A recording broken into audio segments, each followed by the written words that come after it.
que é no-code? É uma forma de programar sem usar códigos, desenvolvendo os projetos de forma visual. Mas antes que a gente adentrar esse assunto, eu preciso dar um passo atrás e explicar o que é programar, tá? Programar, ele vai dizer aqui, ó, vou dar um zoom aqui. Programar, jogando no Google, né? Uma forma, também vou explicar de uma forma assim, bem leiga, tá? Não sou nada conhecedor aqui, profundo aqui pra estar te explicando. Então, se você sabe programação com código, falar alguma coisa assim, não leve a mal. É isso, tá bom? Pode também corrigir, não tem problema nenhum. Programação é o processo de escrita, teste e manutenção de um programa. Então, vai dizer que você escrever, testar ele, fazer manutenção de um programa, isso é programação. O programa é escrito em uma linguagem de programação, tal. Diferentes partes de um programa podem ser escritas em diferentes linguagens, tá? Então, entendendo isso, processo de escrita, testar, fazer manutenção de um programa, e o programa é escrito em uma linguagem de programação. Então, o que é linguagem de programação?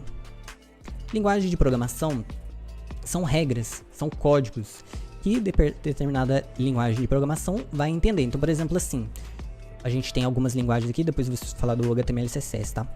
Tem algumas linguagens, por exemplo, o Android. Então, se você criar um aplicativo para Android, se você tentar instalar ele no iPhone, ele não vai reconhecer.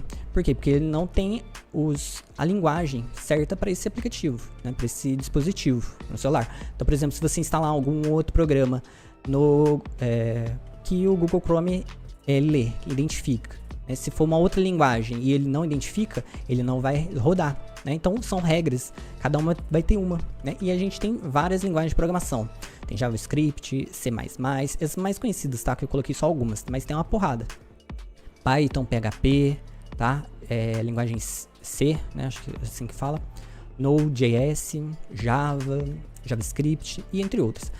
E tem essa aqui que seria o HTML, essa laranja, e o de azul aqui é o CSS, tá? O HTML seria uma linguagem de marcação. Seria para, por exemplo, assim, a parte de conteúdo, então textos, você colocar uma imagem, um vídeo, tá? Essa é a parte de conteúdo, né? O que teria no seu site. O CSS seria responsável pela parte, assim, de estilo. Então, por exemplo, cores, fonte, sombra, tá? Então, seria a parte visual, assim, deixa mais bonito o seu site, tá?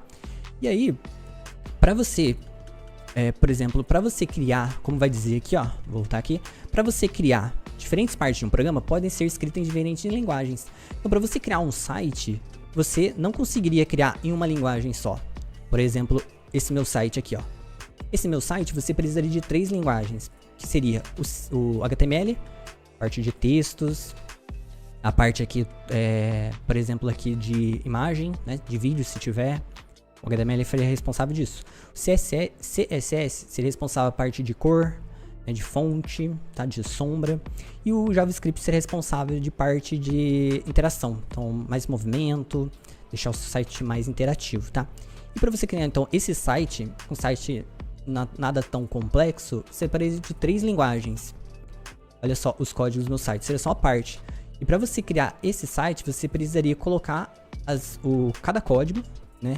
Colocar cada linha de código, um por um, né? Todas as linhas de código do seu site, para você criar um site como esse aqui. Então, para você criar uma coisa que for simples, né? Que é um site que há tanto tempo já é criado, você precisa de 3 linguagens. E essas 3 linguagens, para você aprender, demoraria um certo tempo. Pelo menos aí 1 ano para você estar criando algo aí.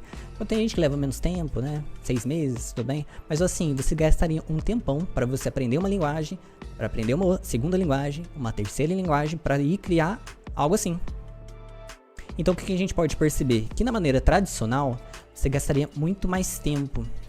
Por quê? Porque, como eu disse, cada linha de código que você vai ter que colocar. Muito mais tempo para você criar, muito mais tempo para você aprender. Então, gasta um bom tempo para você aprender cada linguagem para depois você conseguir criar alguma coisa. É muito mais fácil de errar.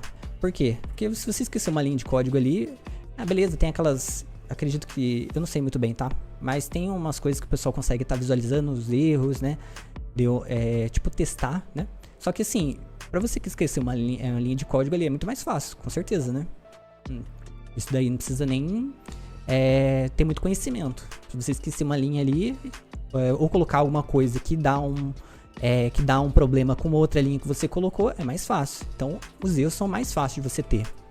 acaba, consequentemente, se você gasta mais tempo para criar, mais tempo para você às vezes encontrar os erros, o seu projeto fica mais caro. Você também gastaria muito mais tempo para aprender, então, consequentemente, acaba sendo mais caro o seu aprendizado. E outra coisa que você precisa aprender bem mais. Então, para você fazer um site, você gastaria 3 linguagens. Então, você precisa gastar muito mais tempo aprendendo. Então, você precisa aprender bem mais, né? Ou seja, com tudo isso, não é simples. Não é uma coisa assim para qualquer um. Então, por exemplo, eu acredito, eu não conheço, mas você conhece algum programador que iniciou há pouco tempo e sei lá, já é na casa do idoso? Já é 60 anos para cima? Eu não conheço. Então, é uma coisa que não é simples, não é pra qualquer um. Não é uma pessoa que tem pouco estudo, já consegue criar, né? Então, uma coisa simples. No final das contas, não é pra qualquer um. A pessoa já precisa ter uma lógica, precisa entender um pouco, precisa ter um pouco mais desenvoltura pra estar criando alguma coisa. Então, no final das contas, não é vantajoso. Não é vantajoso pra você, pros clientes, pras pessoas que querem criar um site, um aplicativo. Não é vantajoso pra ninguém, tá? Se você não acredita em mim, você pode ver isso daqui, ó. Uma notícia aqui que saiu, ó. O Brasil terá um déficit de 530 mil profissionais de tecnologia até 2025, mostra estudo do Google.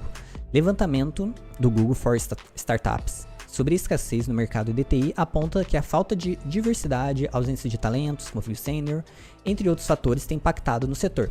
Então, se fosse fácil, você acha que teria tanto déficit de tantos profissionais assim? Você acha que não teria um monte de gente indo para essa área? Pode ser que tenha bastante gente. Diogo, eu sei de um estudo aí que tá falando que tem um monte de gente entrando nessa área. Beleza, só que tá falando aí que vai ter um déficit bem grande. Mesmo tendo na entrada uma porrada de gente, vai estar ainda faltando uma porrada de gente ainda. Por quê? Porque quem tem conhecimento não consegue suprir a demanda. Então já tem... Beleza, tem uns programadores aí que tá, sei lá, 5 anos pra mais, já entende programação, só que ele não consegue suprir a demanda, porque tem muita vaga. Então ele não consegue atender todo mundo, né? Ele não é capaz de fazer tudo isso, né? Também não é tão bom assim, né? E outra coisa, como fala, ausência de talentos por fim, sênior. Sênior é a pessoa que já tem mais conhecimento.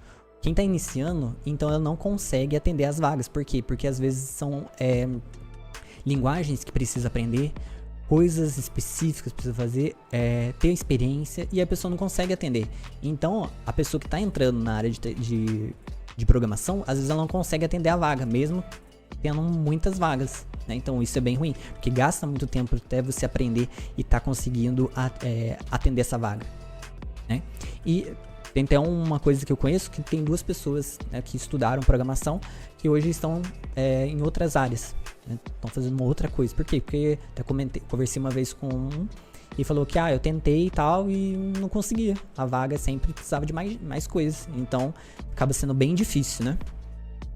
Então, com isso, surgiu, né? Agora a gente entra no assunto. Com isso surgiu, porque a falta de profissionais, demora para criar as coisas, também é a necessidade, né? O mercado vai avançando muito rápido, tecnologia. Então, precisa de criação de coisas, né? Por exemplo, assim, se tiver... por exemplo, assim, se você teve uma ideia na sua cabeça aí de criar um novo sistema que fosse um projeto que nem um iFood da vida, um Uber da vida, né? Aqueles projetos assim que é uma mudança radical no mercado, que é um projeto que as pessoas, tipo assim, veem, tipo, nossa, é um negócio bem valoroso, né? Valioso, na verdade. Valoroso não, acho que é valioso que fala. Se você tivesse uma ideia disso, veio na sua cabeça, você ia gastar todo esse tempo para estudar programação, né, para depois você conseguir criar, alguém ia vir criar esse projeto para você, né? Então, na verdade, outra pessoa ia ter essa ideia, ia criar esse projeto e ia sair na sua frente. Então, as coisas precisam ser mais rápidas, né? Com isso veio surgir, então, o low code e o no code.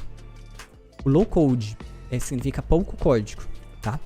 E o no code é sem código. Então, se você sabe programação com código, dá pra você ainda utilizar menos código. Não seria muito melhor? Se você conseguisse terminar um projeto em metade do tempo, não seria melhor?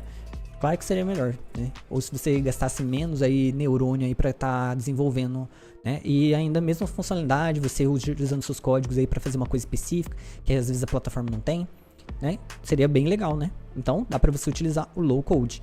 E também dá pra utilizar o no code. É que você que não quer utilizar código nenhum, dá pra você utilizar e criar as coisas. Como eu crio as coisas assim, não tenho conhecimento específico em código, consigo criar as coisas como uma pessoa que sabe programação com código, né? Então eu consigo as pessoas que aprendem no code, na minha visão, assim, a pessoa ela consegue ir no mesmo nível que um programador normal. Claro que tem coisas que ele consegue fazer que às vezes a gente não vai conseguir, mas a gente tem a mesma capacidade de criar coisas assim, é possível, né?